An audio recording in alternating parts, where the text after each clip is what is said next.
Relate na relate ako! Kala, parang nai-inlove na ako sa kanya. Nakaka-tense naman ang story. Iba talaga! More pa! Dear M.O.R. Iba ang kilig sa orig.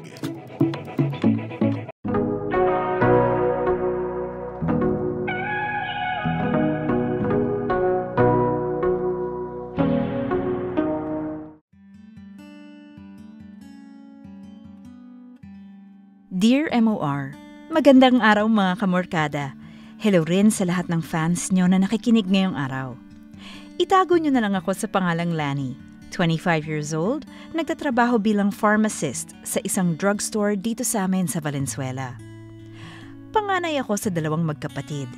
7 taon ang tanda ko sa kapatid kong si Leslyn na ngayon ay 18 years old at 3rd year HRM student. Pareho kaming madaldal at makulit ni Leslyn. Marami nga ang nagtataka dahil kabaliktaran namin ang mga magulang namin na pareho namang tahimik at may pagkaseryoso. Ang Papa Edmund ko ay nagtatrabaho sa isang junk shop sa pag-aari nila ng tito ko, habang si Mama Lorna naman ay may maliit na lugawan sa harap ng bahay namin. Simple lang ang pamilya namin. Kahit papaano ay nakakaraos naman kami sa pang-araw-araw na buhay, pero syempre may mga pagkakataon pa rin na talagang kinakapos. Sisimulan ko ang kwento taong 2010 kung saan graduating na ako sa high school.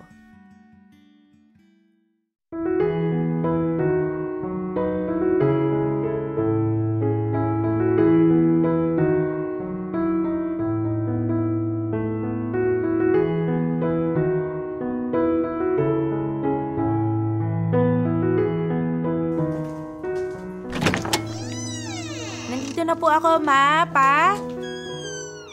Asa na kaya sila? Uy, Ma! Nandyan ka lang pala. Mano po? Wag na, marumi ang kamay ko. Tsaka nakita mo nang nag-aayos ako ng mga pinaglutuan dito eh. Sige po.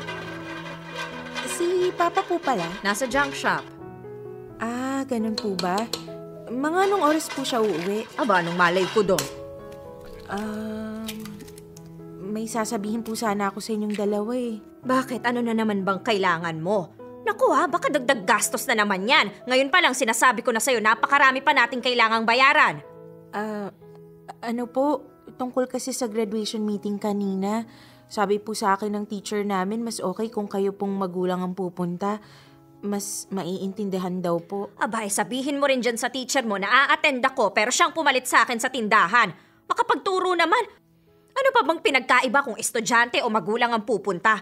Ganun din naman, gastos ang babagsakan ng usapan. Naku, ako itigilan sa ganyan, ha? Bale, ipapaliwanag lang daw po kasi nila yung mga babayaran para po sana mas maintindihan Ano bang ninyo. palagay mo sa akin, tanga? Naiintindihan ko yung mga gastusin na yan. Napakatat naman kasi ng eskwelahan mo. May 3 buwan pa bago ang graduation. Nagsisimula na silang magpa-meeting. Basta sa paniningil, kay bibilis talaga. Hindi naman daw po sila nagmamadali o anuman. Gusto lang po nilang ipaalam kaagad sa lahat para naman po makapaghanda raw po. Ay naku, Lani!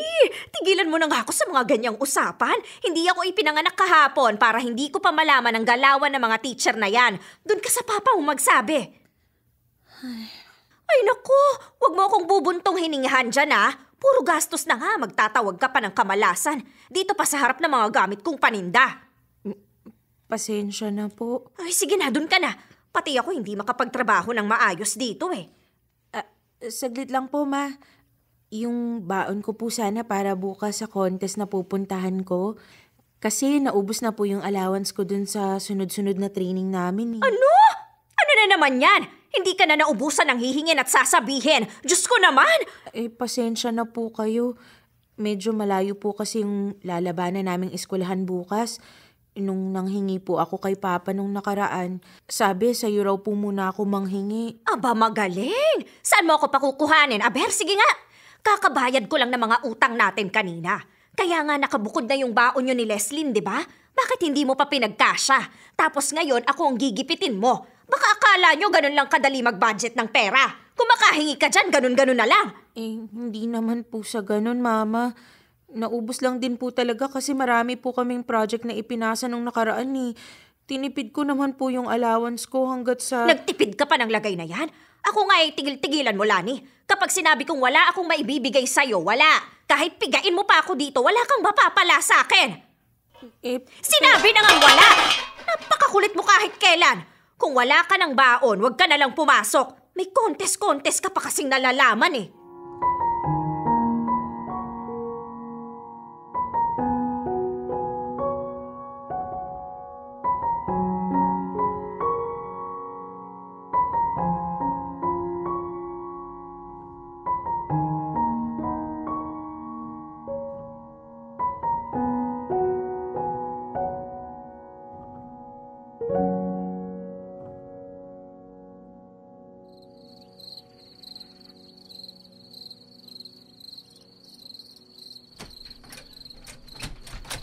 Hala, napagsaraduhan na nila ako. Galit kaya sila kasi ginabi na ako. Ay, tulog na kaya sila? Ma? Pa? Nandito na po ako. Mama, Papa. Nailak niyo po yung pinto. Nandito na po ako. Oh, nandiyan ka na pala. Hindi namin alam na nailak pala namin tong pinto. Buti, hindi pa kami tulog.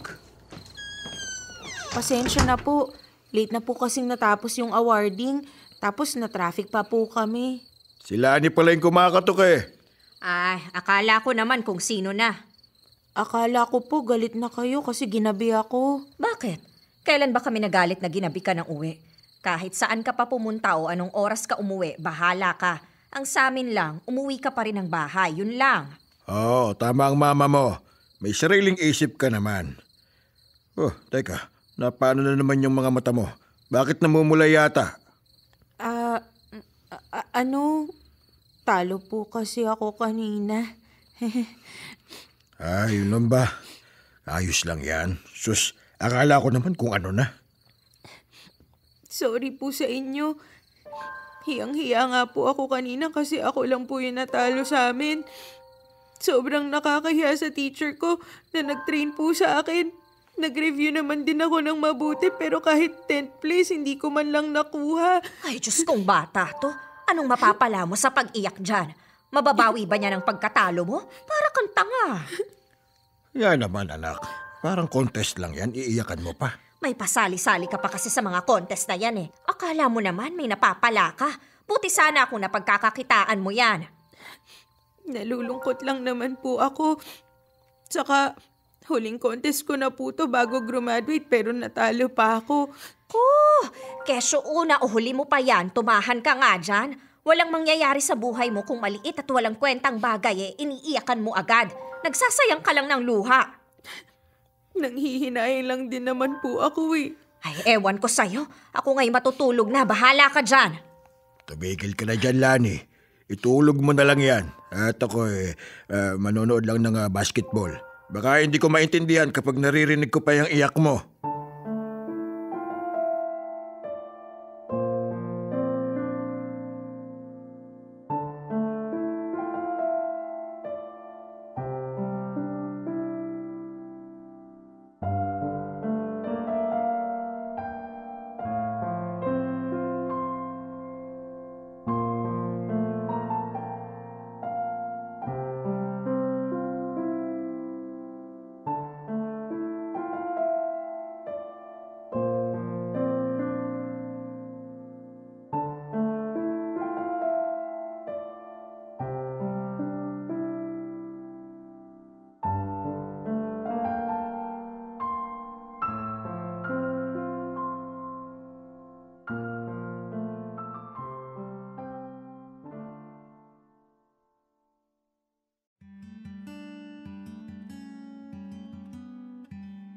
Mga kamorkada, responsable na kung sa responsable ang mga magulang ko. Ipinagluluto kami, binibigyan ng baon, ipinaglalaban ng damit. Pero hanggang dun lang. Wala silang lambing sa katawan. Ni minsan nga, wala akong maisip na nakapag-bonding kaming pamilya o nahawakan o nayakap man lang ako. Ni pagbe-bless nga, madalas tinatanggihan pa nila. Oo, magkasama kami sa iisang bahay pero hindi kami nagsasabay sa pagkain. Nandyan silang mag-asawa o kaya kanya-kanyang kain na lang. Kumbaga sa hukay, ang pamilya namin ay may butas pero walang lalim. Nasanay na nga lang ako sa ganito. Iniisip ko na lang lagi na baka hindi talaga naging madali ang buhay para sa mga magulang ko. Kaya ganito kami ngayon. Ang mahalaga naman may pamilya at magulang na nauuwian, di ba? Mga kamorkada, di nagtagal ay nakagraduate na ako sa high school. Pero si Papa lang ang pumunta dahil ayaw isara ni Mama ang tindahan. Na-late pa nga si Papa. Mabuti na nga lang at umabot pa siya. Nakakatampo. Lalo na at para sa kanila pa naman ang pagiging honor student ko. Pero wala Tinanggap ko na lang at nagpatuloy sa buhay. Iniisip ko na lang na at least pinag-aaral nila ako, kami ng kapatid ko. Hanggang sa nag-college nga ako, mas naging busy pa ang mga magulang ko. Si Mama, bukod sa tindahan, ay nabarkada at natutong mag-tong eats. Habang si Papa naman, hindi na halos umuuwi sa amin. Mas madalas ko pang makasama at mas ka-close ko pa ang matandang dalaga naming kapitbahay na si Aling Celine.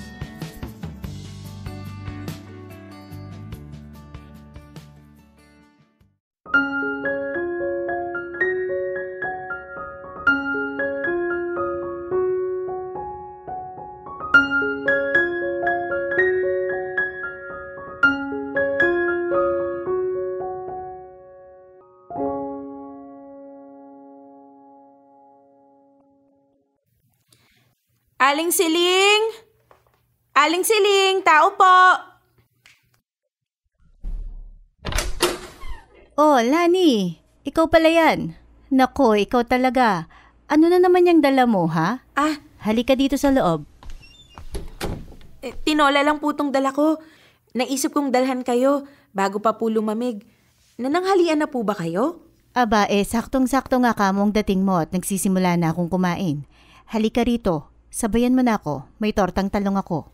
Naku, sige lang po. Kumain lang po kayo at busog pa ako. Ay nako, tigilan mo nga ako sa busog na yan Sige na, sabayan mo na ako. Kumain ka na kahit konti. Maupo ka dyan, dali na. Aling Siling talaga Eto na nga po.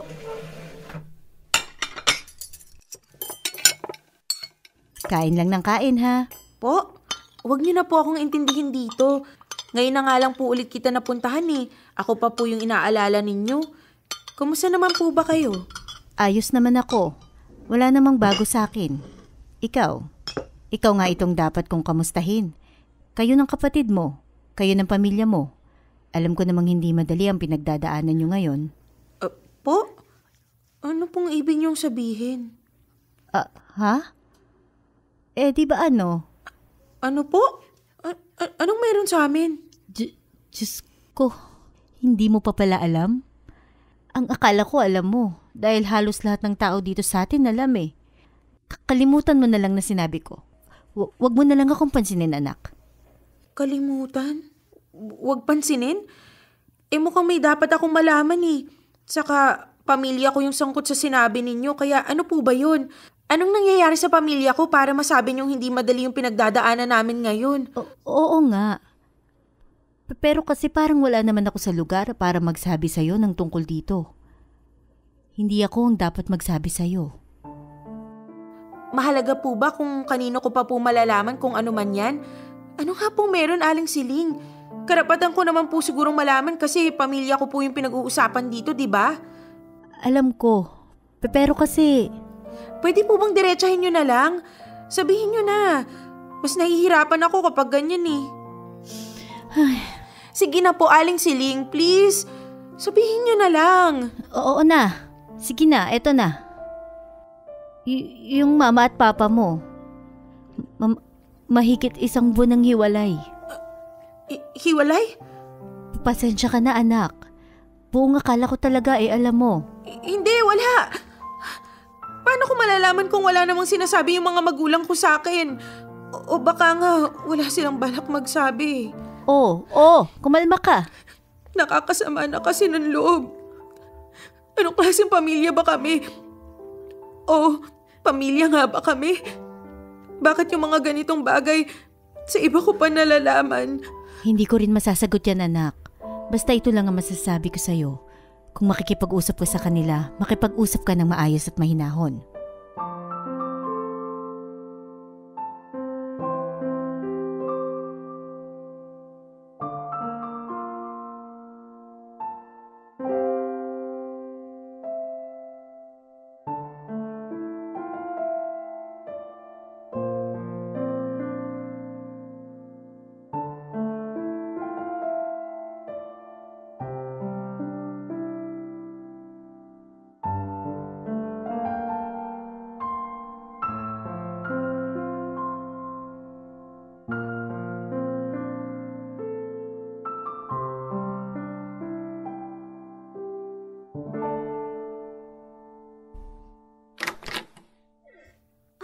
Ano? Bakit ka nandito sa kwarto namin ng papa mo? Lumabas ka nga! Ano bang ginagawa mo? Isara mo nga yung cabinet! Nasaan yung mga gamit at damit ni Papa? Bakit wala nang laman to, ha? Nasaan? Ano bang mga tanong yan, ha? At bakit ka ba naninigaw? Huwag kang magmaang-maangan, Ma.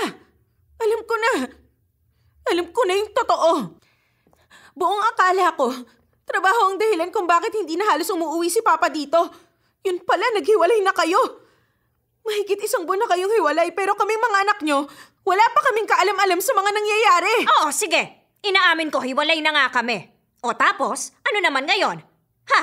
Ano bang pinupunto mo? Bakit ka ba ganyan? Bakit kayo ganyan ni Papa, ha? Ano ba tayo rito? Wala ba kaming karapatan ng kapatid ko na malaman yung ganitong bagay mula sa inyo, ha? Kung hindi pang magsasabi yung iba, wala kaming malalaman. Anong klase pamilya ba tayo? Pwede ba, Lani? Kay liit-liit na bagay pinapalaki mo. Tigilan mo na nga ako, sumasakit lang lalo ang ulo ko sa'yo eh. Maliit na bagay? Naglihim kayo sa aming mga anak nyo. Naglihim kayo. Bakit hindi nyo sinabing may problema na pala kayo mag-asawa? At bakit hiwalay agad? Ano? Hindi nyo man lang ba sinubukang ayusin to, ha? Ano bang karapatan mong sumbat-sumbatan ako ng ganyan, ha? Eh, anak lang naman kita. Tsaka bakit? Kapag ba sinabi namin sa inyo may problema, matutulungan nyo ba kami? Makakapagbigay ba kayo ng solusyon? Hindi naman, di ba? Away at problemang mag-asawa yon. Kaya labas kayong mga anak sa usapan. Huwag kang magmagaling dyan na para bang maisasalba mo ang pagsasama namin. Ayun na nga eh. Paano kami magiging labas sa usapan? Eh, anak nyo nga kami. Anak! Hindi kami basta-basta tambay o chismosa lang sa kanto na gustong makisawsaw sa problema ninyo. Gusto naming dumamay. Kasi anak nyo kami at pamilya tayo rito. Kaya lang alam nyo kung ano pa yung isang problema? Mukhang hindi pamilya yung tingin nyo sa ating lahat. Bahala ka! Isipin mo na lahat. Sabihin mo na lahat, wala akong pakialam. Hindi ko utang na loob na humingi ng tawad sa'yo at magpaliwanag sa mga desisyong ginawa ko dahil uulitin ko, anak lang kita! Sa bagay, baka ang tingin mo lang talaga sa akin o sa aming magkapatid, yung mga taong iniri mo lang sa mundo, binuhay tapos ayun na. Eh nung nagbuntis ka nga kay Leslyn, kung hindi pa lumobo yung tiyan mo, hindi ko rin malalaman eh.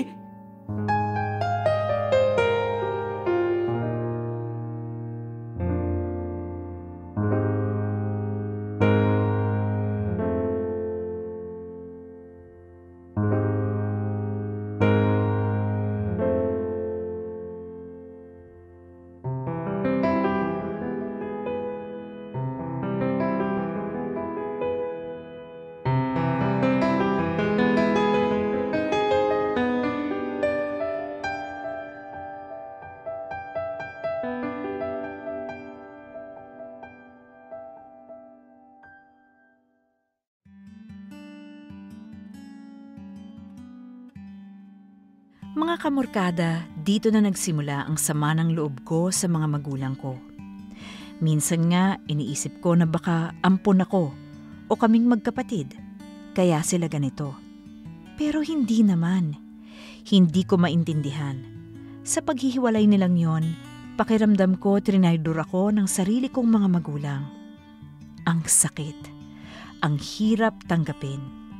Dito ko na nga lang din na-realize na mula pagkabata, wala kaming ibang napag-uusapan kundi yung mabababaw na bagay lang.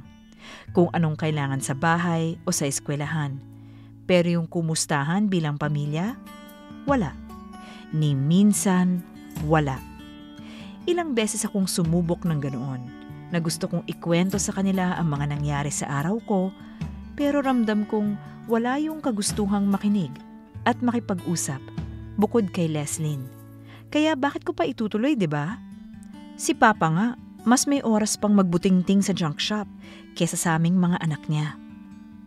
Akala ko noon, ayos lang lahat ng ito. Na baka may pagka-boring lang talaga ang mga magulang ko. Na baka hindi lang talaga sila malambing o kung ano man. Pero hindi pala. Akala ko okay kami bilang pamilya, pero habang nagkakaisip ako, saka ko nararamdamang may mali at may kulang pala. Pero wala naman akong choice. Dahil sabi nga nila, hindi ka naman makakapili ng magulang. Unti-unti tuloy tumabang ang pakikisama ko sa kanila.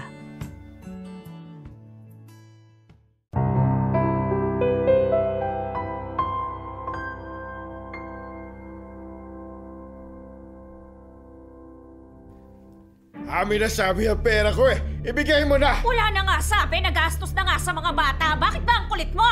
Ang kapal ng mukha mong gastusin lahat yon.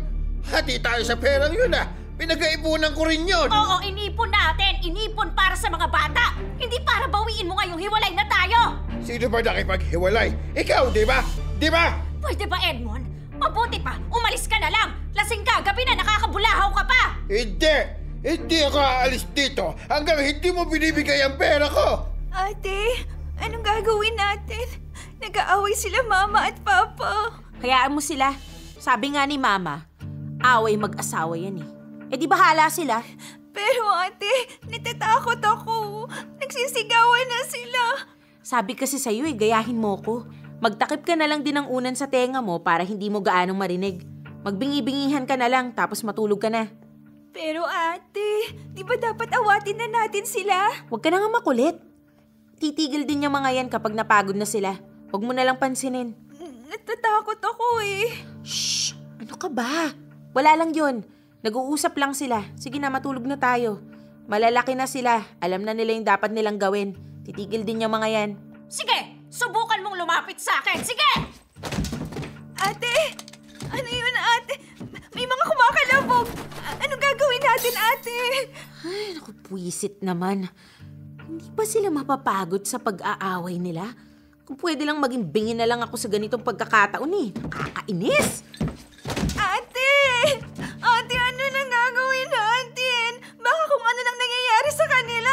Ate! Ano ba, Leslyn? Tumigil ka na nga dyan sa pag-iyak mo. Nakakatulong ba yan, ha? Sa tingin mo, matatakot ako sa ganyan, ha? Pwede ba, Lorna? Itutuloy ko talaga to kapag lumapit ka sa aking hayop ka. Sinabing umalis ka na eh! Mama! Papa! Tama na po! Mama! Papa! Leslyn, ano ba? Bumalik ka na nga rito. Leslyn! Mama! Wisit naman, oh. Papa! Huwag na po kayong mag-away. Tama na po. Ate, may konsilyo si Mama. Tignan mo! Pati mga bata na istorbo na. Sana binigay mo na lang kasi agad ang pera ko. Hindi sana tayo aabot sa ganito. Ibaba mo yung kutsilyo, Lorna! Kapag hindi ka pa rin umalis, sinasabi ko sa'yo isasaksak ko to sa sarili ko! Mama! Tama na po! Ate, bigilan mo sila! Pwede ba? Pati mga bata tinatakot mo eh. Ibigay mo na nga kasi ang pera ko para makaalis na ako dito. Hindi ka ba talaga titigil? Ha? Hirap na ako sa buhay ko. Mas gugustuhin ko na lang mamatay. Dapat nga noon pa eh. Sawang-sawa na ako sa buhay ko na to! Lorna! Magpapakamatay ka, ha? Sige! Tuloy mo! Sige lang! Ano bang sinasabi mo? Isa ka pa eh! Talagang bumalik ka pa para sa pera? Hindi ka na nga halos makapagbigay sa amin? Tapos gusto mo pang kumuha ng pera dito ngayon? Anong klase kang ama? Sige! Gumanyan pa kayo! Sino pang gugustuhin mabuhay sa ganyan? Ha? Sino pa? Ang sabihin mo, makasarili ka! Wala kang kwentang ina! Gusto mong magpakamatay? Alam mo kung bakit? Kasi wala kang pakialam sa mga anak mo. Sariling kapakanan mo lang yung iniisip mo! Makasarili pa ako ngayon, ha? Oo! Bakit, ha? Ilang beses ka bang gumanyan sa harap namin ni Leslyn? Ilang beses ka rin bang nanumbat at nagsabi sa amin na mas gugustuhin mo na lang mamatay? Ngayon lang ba yan? Hindi, di ba? Ilang beses mo kaming pinagbantaan na magpapakamatay ka na lang. Na parang ikaw lang yung nahihirapan dito. Na parang wala kang mga anak na maiiwan. Anong klase ka rin bang ina, ha? Palibhasa! Hindi mo naiintindihan kung anong hirap ko! Hindi lang sa inyo, kundi lalo na sa papa nyo! Yan ang problema sa inyo. Puro hirap nyo lang kasi nakikita ninyong dalawa. Bakit? Ano bang akala nyo sa amin ni Leslyn? Manhid kami? Hindi nasasaktan sa mga nangyari? Bakit? Ginusto ba namin ang ganito? Sana umpisa pa lang hindi nyo na kami binuhay. Hindi yung masama pala yung loob nyo sa mga paghihirap at sakripisyong ginawa nyo para sa amin! Kung makapagsalita ka, akala mo alam mo lahat ng hirap ng isang magulang! Kapag nagkapamilya ka, tandaan mo! Maiintindihan mo rin ako! Kung yung klase ng pagiging magulang mo, wag na lang, ma! Kahit sa inyo ni Papa! O kung sakali man, hindi na lang ako magpapamilya kesa maging responsable nga, pero masamang magulang naman ako!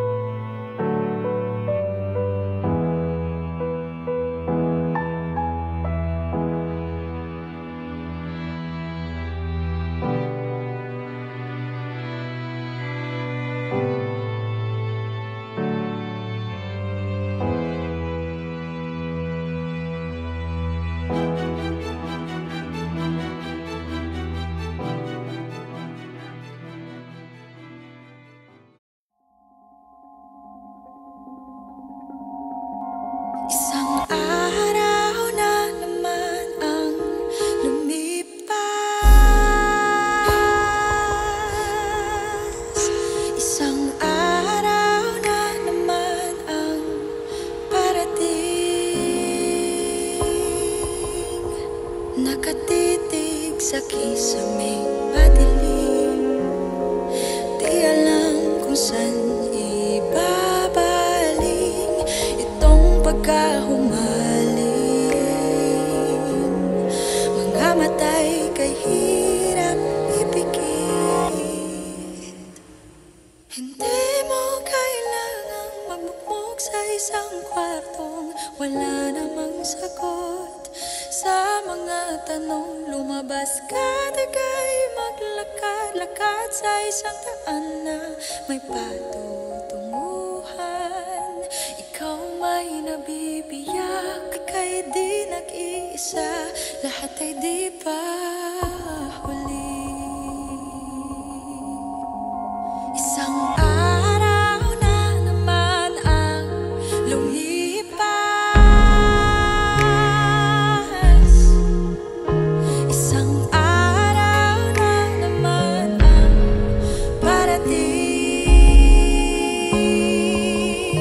Nasa gitna ng pagtulog at pagising, walang tigil ang takbo ng isip. Di na mahabol ang oras. Ikaw na ba'y nangangamba? Hindi mo kailangang magmukmok sa isang kwartong wala namang sagot sa mga tanong. Lumabas ka, di ka'y maglakad-lakad sa isang daan na may patutunguhan. Ikaw may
nabibiyak, ika'y di nag-iisa, lahat ay di pa huli.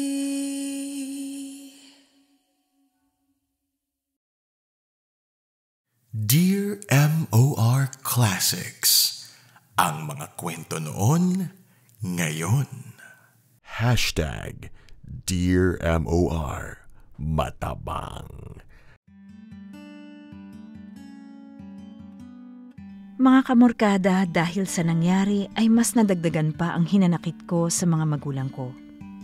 Unti-unti, parang nawawala na ang lahat ng pagpapahalagang meron ako dati sa mga sakripisyo nila para sa amin. Parang napapalitan na nga lang lahat ng kawalan ng pakialam. Ngayon, bumabalik lahat sa alaala ko. Yung mga birthday na babati lang, pero ni minsan walang regalo o handa. Sa mga kaibigan ko pa nga ako nakaranas magkaroon ng cake eh. Hindi sa pagiging materyoso, pero naiintindihan nyo naman siguro ang punto ko. Yung mga Pasko, Bagong Taon, at iba pang okasyon na oo, maghahanda kami. Pero ni minsan, hindi nagsabay sa hapag. Wala ring saysay. Kahit papaano, nagpapasalamat pa rin naman akong binuhay nila ako. Binihisan, pinakain, pinag-aral. Pero hindi lang naman dapat doon matapos ang pagiging magulang eh. Kasi sa lahat ng yon, wala akong naramdamang pagmamahal. Kumbaga, ginawa lang nila ang obligasyon nila, tapos na. Naranasan ko ngang mabuhay, pero hindi ko naman naramdamang maging anak. Mga kamorkada, sa kabila ng lahat ay nagpatuloy pa rin siyempre ang buhay. Dahil hindi kayang suportahan ng buo nila mama at papa ang pag-aaral ko sa college, ay sinubukan kong mag-working student. Yun nga lang, hindi kinaya ng katawan ko ang pagod. Kaya napilitan din akong tumigil sa part-time job ko. Pero syempre, sinabi ko sa sarili kong magtatapos ako kahit anong mangyari. Mabuti na lang, sa tulong ng scholarship ay nakagraduate nga ako. Ilang taon pa ang lumipas ay nakapasa na rin ako sa board at naging lisensyadong pharmacist sa edad na 21. Di nagtagal ay nakakuha rin ako ng trabaho sa isang kilalang drugstore na malapit lang sa amin.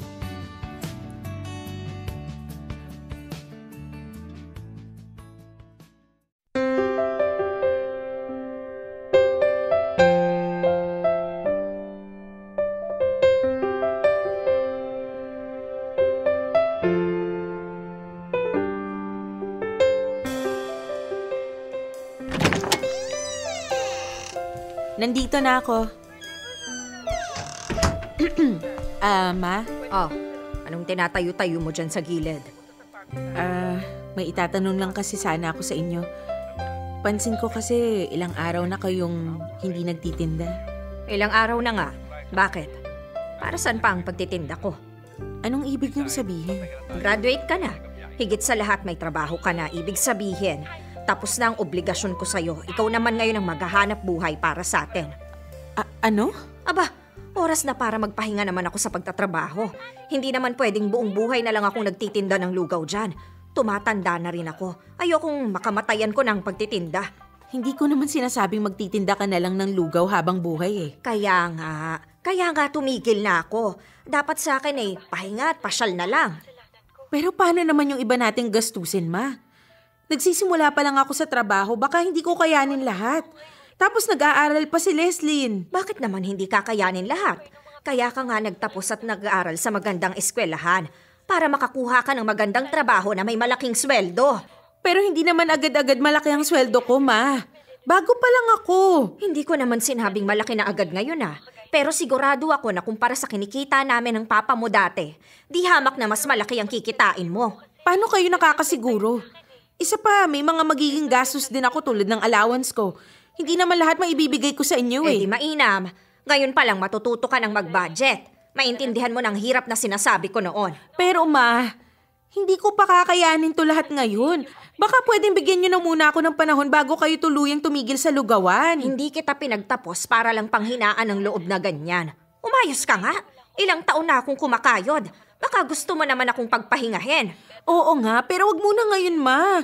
Hayaan niyo muna akong bumuelo. Yan na nga ba ang sinasabi ko eh. Nagsisimula ka pa lang pero parang lumalaki na ang ulo mo. Wala pa man, pero parang gagawin mo ng Diyos ang pera. Huwag kang madamot. Kaya nagtatrabaho para sa pamilya. Teka lang. Nagpapaliwanag lang naman ako dito. Bakit kung ano-ano nang inaakusan niyo sa akin? Sa tono pa lang kasi ng mga salita mo, sa mga sagot mo pa lang, ramdam ko ng pagdadamot mo. Gusto mo siguro sa'yo lang mapupunta lahat ng sweldo mo. Sinasabi ko na eh. Teka lang, Ma.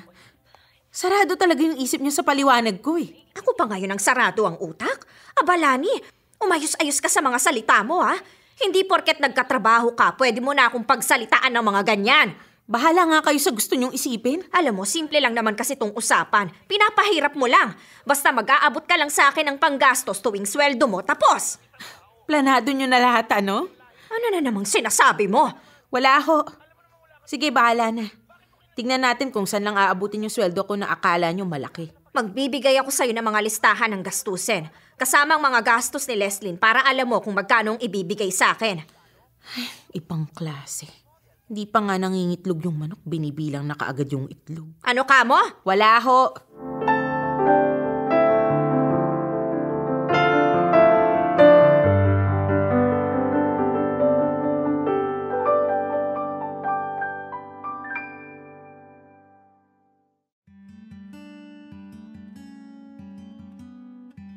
Mga kamorkada, katulad ng plano ni Mama, ay naging breadwinner nga ako sa amin.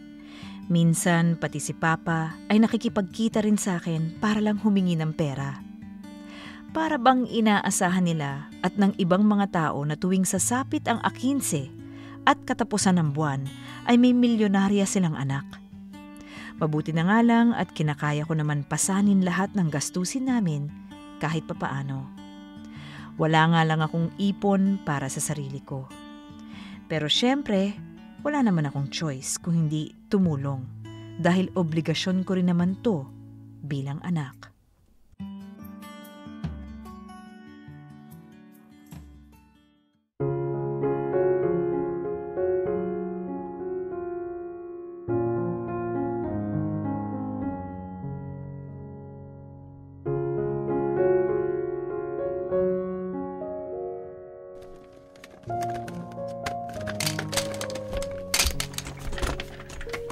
Ma, ano ba yan?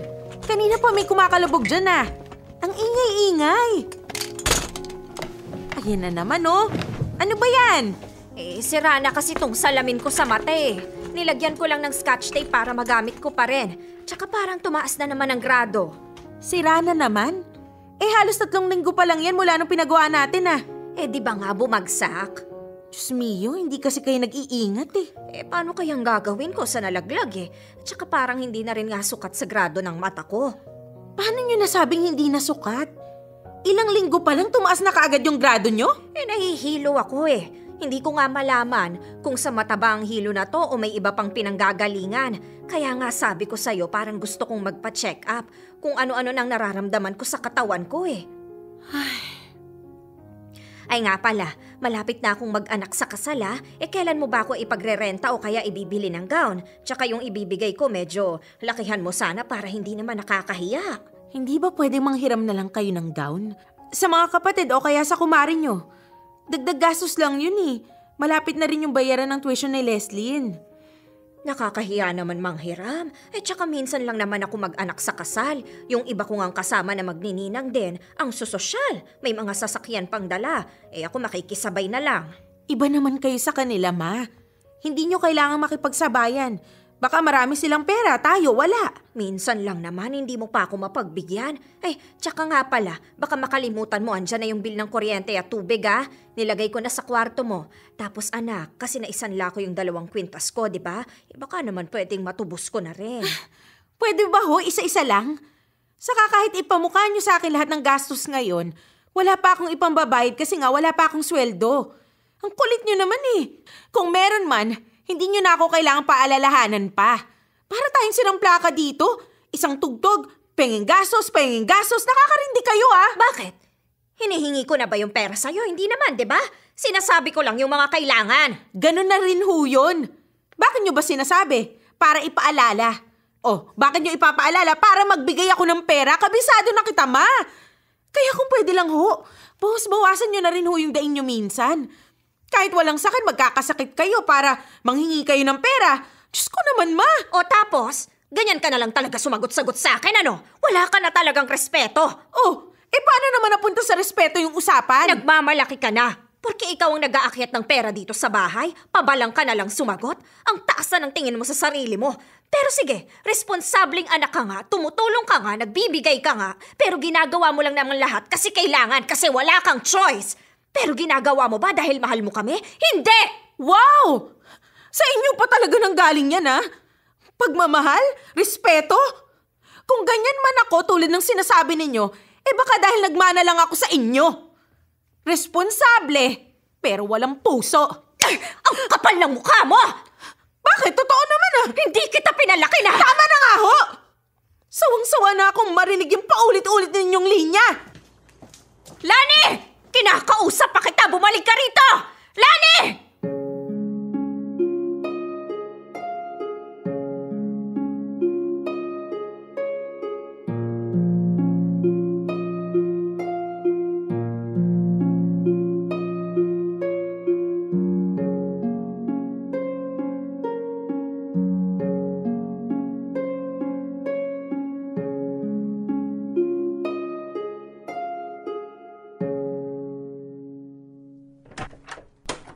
Ikaw talaga, nilayasan mo na naman ang mama mo. Nakakapiko na po kasi. Paulit-ulit na lang yung daing dito, daing doon. Akala mo naman pinupulot ko lang yung pera. Para namang hindi mo kilala ang mama mo. Hayaan mo na lang siyang magsalita ng magsalita. Pasok sa isa, labas sa kabila. Ganun na lang. Sinusubukan ko naman po. Pero ang hirap kasi. Lalo na kapag pagod ako sa trabaho tapos ganun pa yung isasalubong sa'yo. Wala Ganyan talaga siguro kapag umiedad na. Nung nakaraan nga, nanghiram din sa akin niya ng pera. Papa-check up daw siya. Tumadaing na masakit ang dibdib. Ho? May utang na naman ho siya sa inyo? Sinasabi ko na Teka, kumalma ka lang. Ikaw talaga. Nakakainis naman kasi. Ayoko sa lahat yung ganyan Kung kani-kanino na pala siya may utang, hindi pa sinasabi. Ay, alam niyo, Aling Siling, alam kong masama pero bakit hindi katulad ng iba yung mga magulang ko? Nakakasawa na kasi. Alam mo, Lani, bawat tao iba-iba talaga. Kahit ano pa man maging ugali ng magulang mo, tanggapin mo lang. Hindi ko alam pero habang tumatagal puro inis at galit na lang nararamdaman ko sa kanila ni Papa Para bang nawawalan na ako ng amor sa kanila? Oo, tutulong ako, magbibigay ako. Pero wala akong maramdaman. Tuwing kakausapin nga nila ako, para akong walang gana lagi. Lagi akong inis kung sumagot. Pinipigilan ko naman ho. Pero minsan makita ko pa lang sila na kita dun sa mukha nila yung dadaing na naman sila. Naiirita ka agad ako. Hay nako, Lani. Alam mo, hindi maiiwasan ang makaramdam ng inis o galit sa magulang mo. Pero sa kabila nun, nandun pa rin ang pagmamahal. Magulang mo pa rin ang mga yun Kaya nga kahit anong inis mo minsan, hindi mo pa rin sila natitiis, di ba? Hindi ko na nga po alam Minsan nga kahit alam kong masama kapag sobrang stress na ako, iniisip ko na baka mas okay yung buhay ko o buhay namin ni Leslyn kung wala yung mga magulang ko. Ewan ko ba? Sama-sama ako na nag-iisip ako ng ganito pero wala Kinakain ka lang ng pagod, pero wag mong hayaang mawala ang respeto at pagmamahal mo. Sabi nga nila, balibaliktarin mo man ang mundo, sila pa rin ang dahilan kung bakit ka nandito.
Mga kamorkada, hindi ko na rin alam sa sarili ko. Nakukonsensya ako na oo, provider nga ako. Pero yung respeto sa mga magulang ko, parang wala na talaga. Ramdam kong nasasaktan din si Mama minsan sa mga pagsagot ko ng pabalang sa kanya. Pero pinalalagpas lang nito. Nakakainis kasi. Madalas pakiramdam ko, gusto lang talaga niyang magdrama, magpaawa at kumuha ng atensyon sa mga pagdaing na ginagawa niya. Hanggang sa 3 taon na nga ang lumipas mula nung magtrabaho ako. Dating gawi pa rin si Mama, daing dito, daing doon, lalo na kapag malapit na ang sweldo. Nasanay na nga lang ako kaya minsan hindi ko na siniseryoso ang mga pagdaing niya.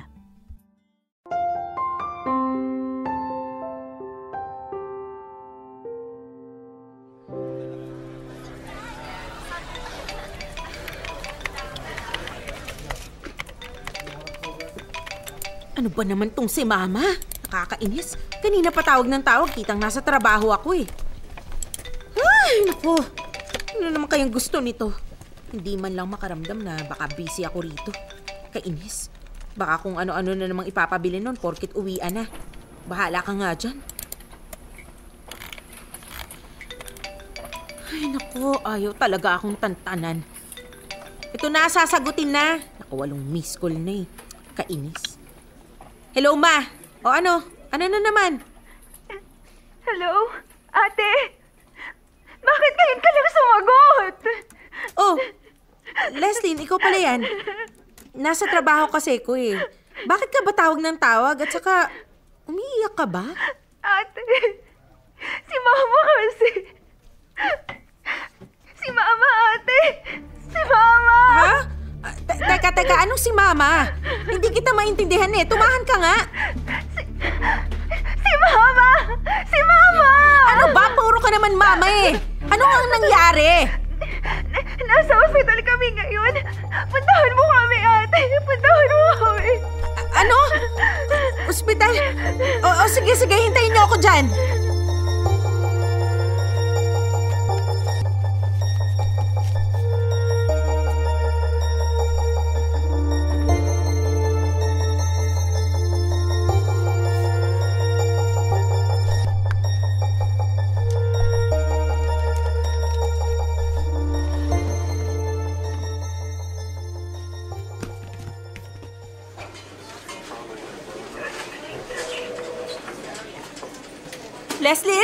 Leslyn!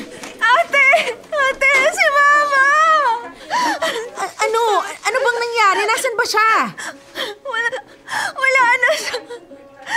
Hindi ka na umabot, ate. Wala na si Mama. Wala na si Mama. Ate, naririnig mo ba ako? Wala na si Mama. Iniwan na niya tayo. Hindi ka na niya nahintay, ate. Si Papa, alam ba niya? Oo, kasama siya ni Mama. Nandun sila sa loob. Anong nangyari? Inatake siya. Inatake. Nanonood lang kami ng-TV kanina eh. Sabi pa niya nung dumadaing siya sa akin, tawagan daw kita para madalagan siya sa ospital. Kaya nga tawag ako ng tawag sa'yo, pero hindi ka naman sumasagot. Sana nadala ko agad siya. Kailangan namin yung tulong mo kanina eh. Kailangan namin. Anong sabi ni Papa? Umiiyak lang siya. Iyak siya ng iyak. Akala ko magiging okay pa siya eh. Akala ko gagaling si Mama pero hindi. Hindi agad kinaya ng katawan niya. Wala mo lang akong nagawa. Wala kang nagawa, ate! Shh! Bakit ka ganyan? Bakit parang wala lang sa'yo na hindi ka umiiyak? Wala ka bang pakialam? Ha? Masaya ka ba? Masaya ka sa nangyari kay Mama? Bakit? Kasi wala ka ng sakit ng ulo? Wala nang dadaing sa'yo? Wala nang manghihingi na pera, ha? Kaya ka ba ganyan ngayon, ha? Hindi mo ako naiintindihan. Wala na tayong nanay. Iniwan na tayo.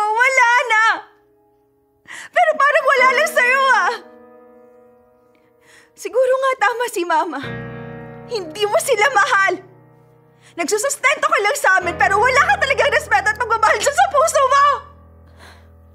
Leslyn, hindi madali para sa akin to. Oo, talaga?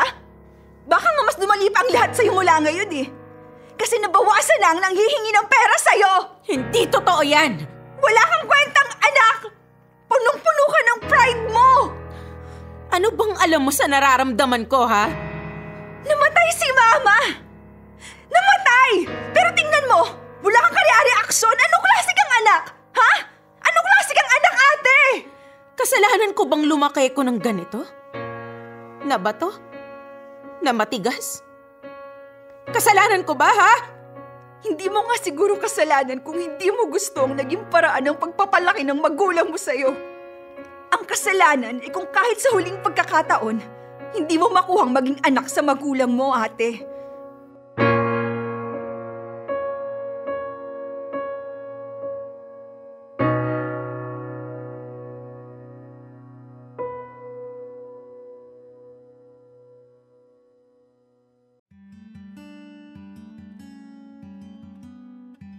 Mga kamorkada, hindi ko alam kung paano sasabihin ang nararamdaman ko.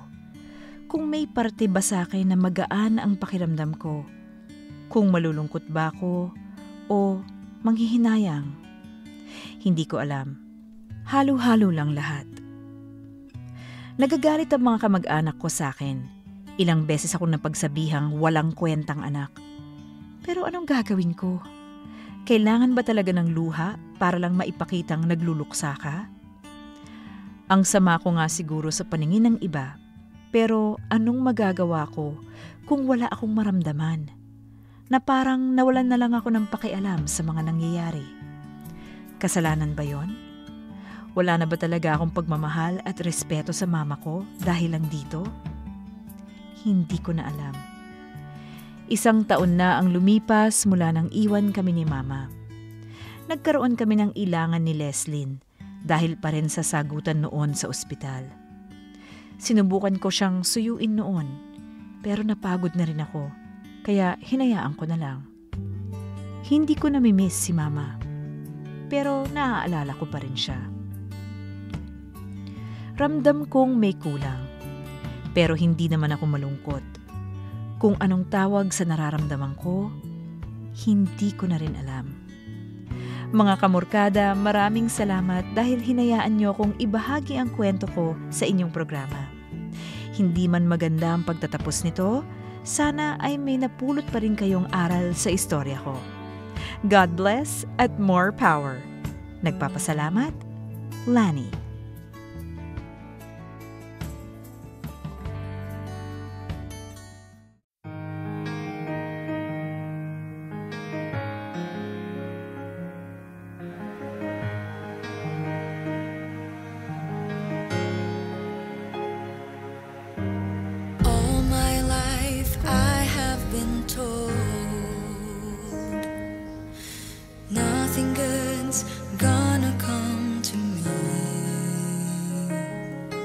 Stick with the old, don't even try.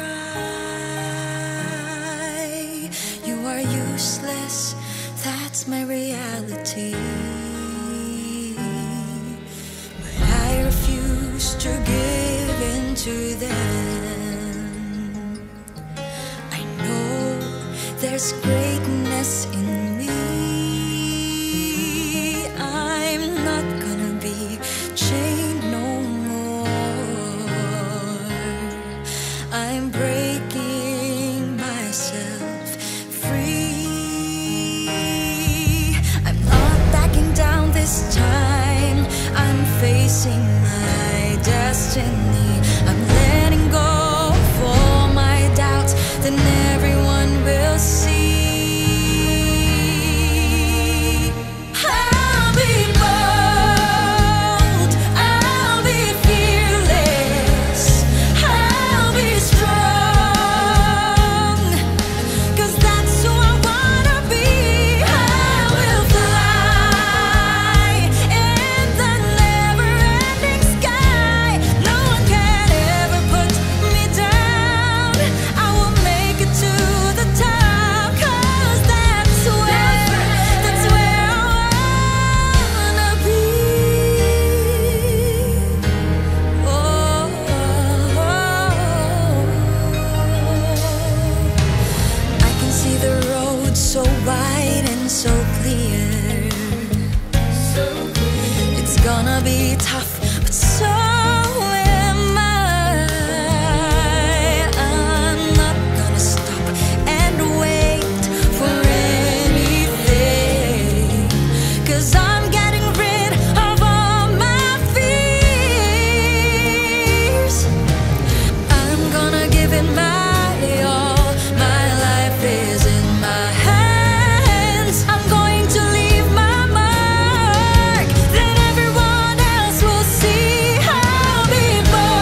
Classics.